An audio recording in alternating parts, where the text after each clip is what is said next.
Mesdames et messieurs, bonsoir, bienvenue dans ce journal dont voici les titres. Le Sénat adopte lors d'une séance plénière un projet de loi autorisant la ratification de la convention particulière entre la République islamique de Mauritanie et la Société arabe des industries métallurgiques. Avec l'approche de la saison des pluies, le département de la santé lance à partir de la Muqata'a de Sabkha la campagne nationale de prévention et de lutte contre les transmetteurs de maladies.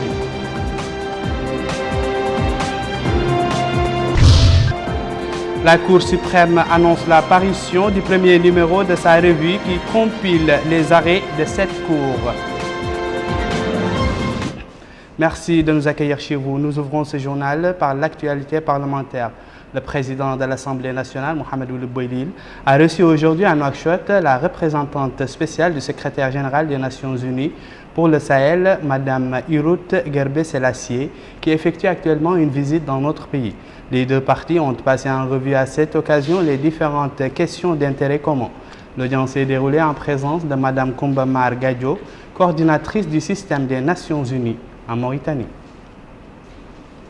Le Sénat a adopté aujourd'hui, lors d'une séance plénière présidée par le sénateur Ba El Haj Abdoul, vice-président de la Chambre haute, un projet de loi autorisant la ratification de la convention particulière entre la République islamique de Mauritanie et la Société arabe des industries métallurgiques Samia. Abdelrahman Hamadan. L'ordre du jour de cette plénière de discussion tenue sous la présidence de M. El Haj Ba Abdoul, vice-président du Sénat, a porté sur l'examen du projet de loi autorisant la ratification de la convention spéciale signée entre l'État et la Société arabe de l'industrie et des mines Samia. La commission des lois a d'abord présenté son rapport sur les projets de loi qui a expliqué l'objectif de l'exemption des activités de la société de certains impôts et taxes pour renforcer la compétitivité de ses produits de gypse dans les marchés des pays de la sous-région. La parole a été donnée par la suite au ministre du Pétrole, de l'Énergie et des Mines, M. Mohamed Ould Khouna, qui a expliqué aux sénateurs les motifs de ces projets de loi et la nature des impôts enlevés, faisant remarquer que la société s'engage en contrepartie de payer à l'État un taux annuel de 3% de son chiffre d'affaires d'exportation. Les interventions des sénateurs ont porté dans leur ensemble sur les gains futurs qui peuvent être réalisés de cette exemption, surtout dans les domaines de l'emploi et de l'exportation. Autres interventions ont évoqué des problèmes liés au secteur de l'énergie, notamment la coupure de l'électricité dans des villes de l'intérieur, avant que le ministre a repris la parole pour répondre aux différentes questions soulevées. Et enfin, les sénateurs ont adopté le projet de loi qui leur a été soumis. Le ministre de la Santé, Ahmed Ould Haddamin Ould Jelvoun, a donné cet après-midi à partir de la Muqata'a de Sabkha le coup d'envoi de la campagne nationale de prévention et de lutte contre les transmetteurs de maladies. Cette campagne coïncide avec l'approche de la saison des pluies et vise à lutter contre les maladies de l'hivernage. Melika Nakli. Le coup d'envoi de cette campagne nationale d'hygiène et de lutte contre les vecteurs de maladies a démarré aujourd'hui au niveau de l'ensemble des Muqata'a de Nouakchott. L'opération consiste à traiter les eaux, particulièrement celles stagnantes où pullulent les moustiques, après les précipitations qu'a connues la capitale Nouakchott.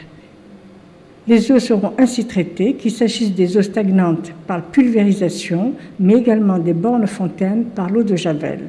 Cette opération est supervisée par le ministre de la Santé, M. Ahmed Ould Haddamin Ould Jelvoun, qui a à cœur de suivre de près cette campagne pour éviter aux populations des problèmes de santé publique graves tels que le paludisme.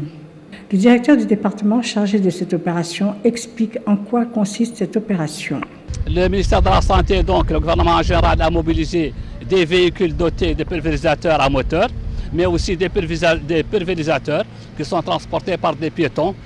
Nous avons 9 équipes, de chaque équipe de 10 personnes au niveau de chacune des Muqata'a de Nouakchott. Le travail consiste à traiter les lacs là où il y a de l'eau, à traiter aussi l'eau de boisson au niveau des différentes bornes fontaines.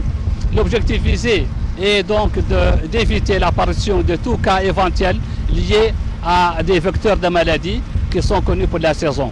Cette campagne nationale d'hygiène et de lutte contre les vecteurs de maladies a pour objectif de prévenir autant que se peut la propagation de maladies telles que le paludisme, particulièrement au moment de la saison des pluies. secrétaire général du ministère du Développement rural poursuit sa visite d'information et de prise de contact dans les wilayas de la vallée. Cette visite s'inscrit dans le cadre du suivi des mesures prises pour assurer une participation des fermes à la campagne hivernale du riz pour la saison 2014-2015. Babacar Ndiaye. À quelques jours du début de la campagne agricole 2014-2015, la SNAT, Société nationale d'aménagement agricole et des travaux, met les bouchées doubles à Boylan dans l'arrondissement de Dar el Barka ou encore à Ayrembar. Dans la Moukata de Bababé, les travaux d'aménagement s'accélèrent sous les yeux du secrétaire général du ministère du Développement rural, Mohamed Ould Ahmed Eida. Sur place, il a réaffirmé la priorité des priorités, éviter tout retard qui pourrait influencer négativement sur le début de la campagne agricole. La SNAT qui pilote ces aménagements est formelle là-dessus. Je rassure les agriculteurs qui vont bénéficier de ces périmètres agricoles que dans quelques jours, tout sera fin prêt pour une bonne campagne agricole 2014-2015, affirme son directeur Hamoud Ould Mohamed Sidi. Depuis 2012, le gouvernement a lancé un vaste programme d'aménagement et de réhabilitation de périmètres agricoles à Mpourié, Begemoun, Dahlet Tekan, Boylan et Ayrembar, soit 6 000 hectares au total. Dans le cadre du suivi des mesures prises pour assurer une bonne campagne agricole 2014-2015, le secrétaire général du ministère du Développement rural a effectué une visite à la station d'irrigation de la ferme agricole de Bogué d'une superficie de 745 hectares. La Cour suprême a annoncé aujourd'hui l'apparition du premier numéro de sa revue qui compile les arrêts de cette Cour.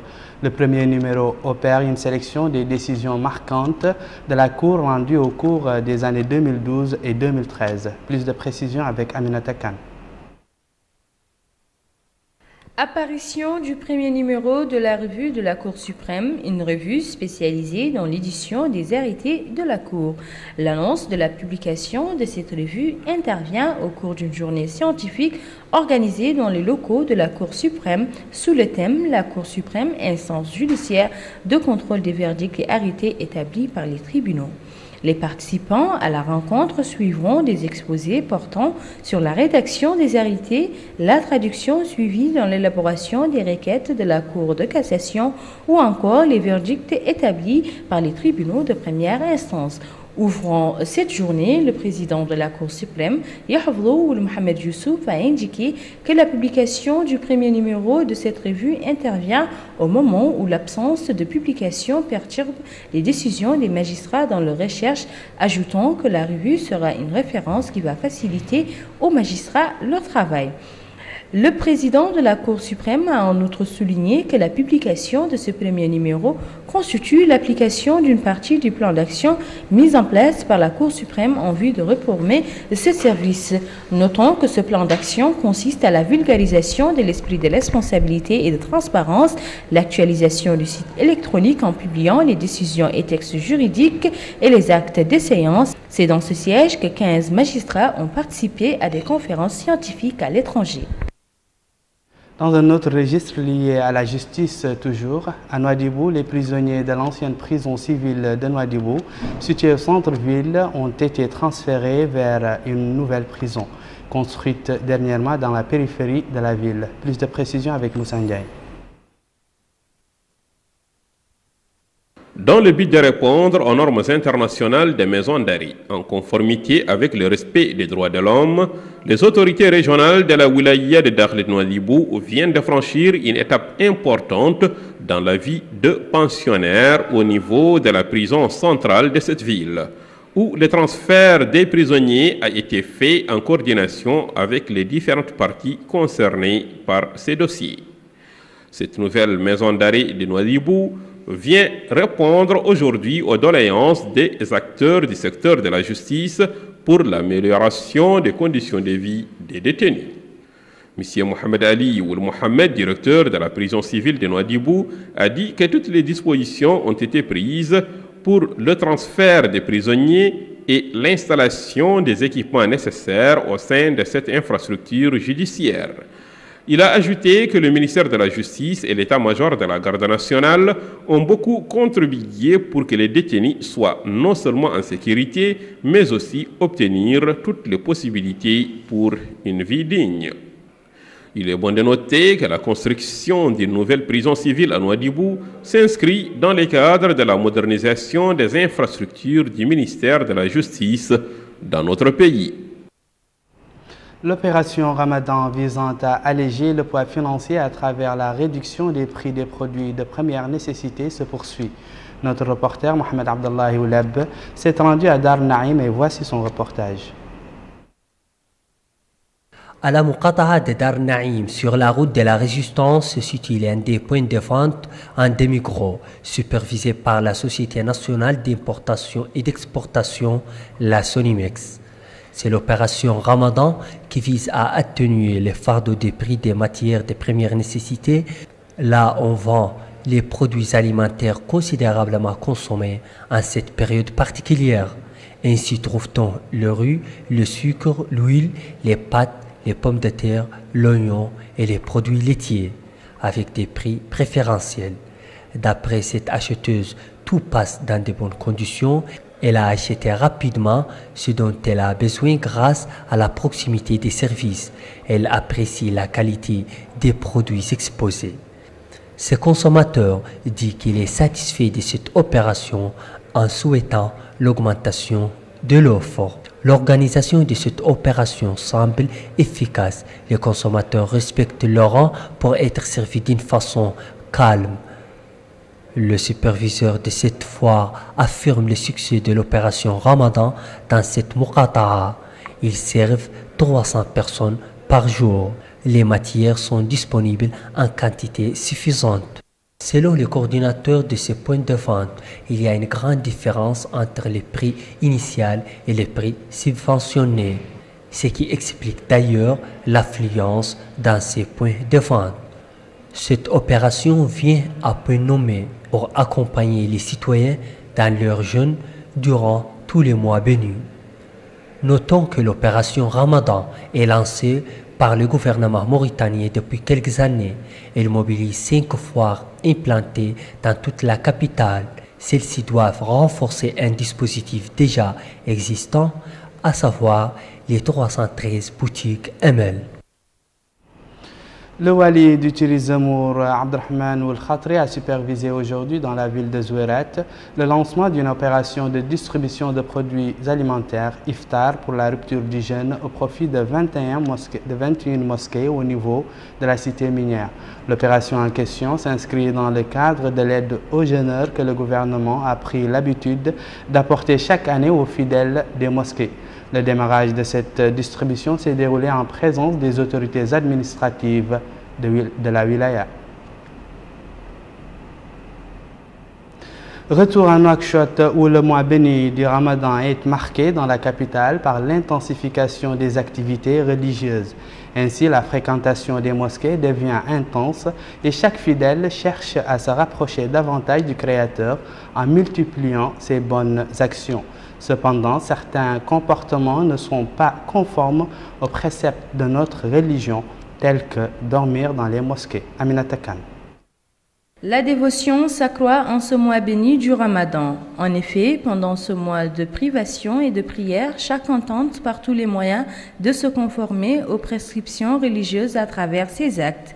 Ainsi, la fréquentation des mosquées est au cœur des activités des jeûneurs, et cela ne serait-ce que pour honorer ce mois et bénéficier des bienfaits du Saint Créateur tant dans les devoirs envers Allah que dans la rigueur. Cependant, certains comportements ne sont pas conformes avec les préceptes religieux. Ce citoyen nous le confirme, il déclare que le fait que certains jeûneurs dorment dans les mosquées est déplorable, affirmant que le mois béni du Ramadan est un mois d'invocation et de repentir où chacun doit chercher la bénédiction d'Allah. Il préconise à ceux qui viennent pour dormir dans les lieux de culte de rompre avec cette mauvaise habitude et de se mettre à la lecture du Saint-Coran.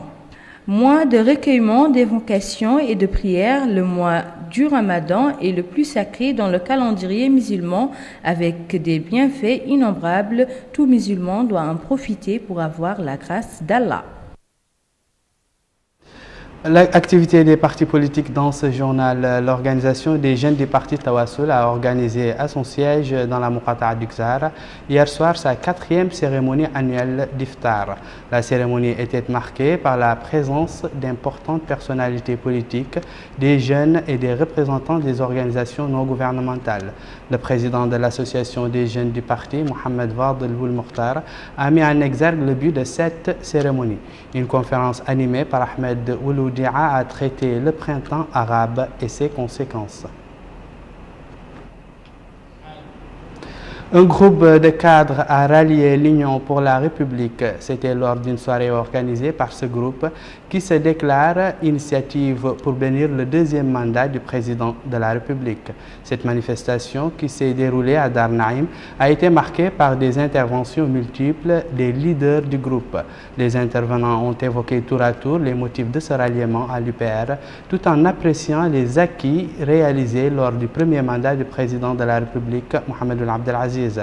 À son tour, la vice-présidente de l'EPR, Mme Khadijetou Mamadou Diallo, a souhaité la bienvenue à ce groupe qui représente, dit-elle, un atout de qualité. Voilà qui me fait en ce journal le rappel des titres.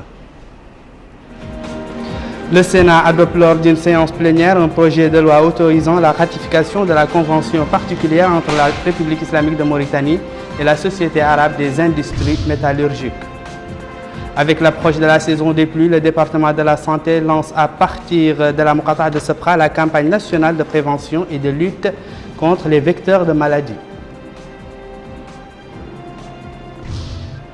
La Cour suprême annonce l'apparition du premier numéro de sa revue qui compile les arrêts de cette Cour.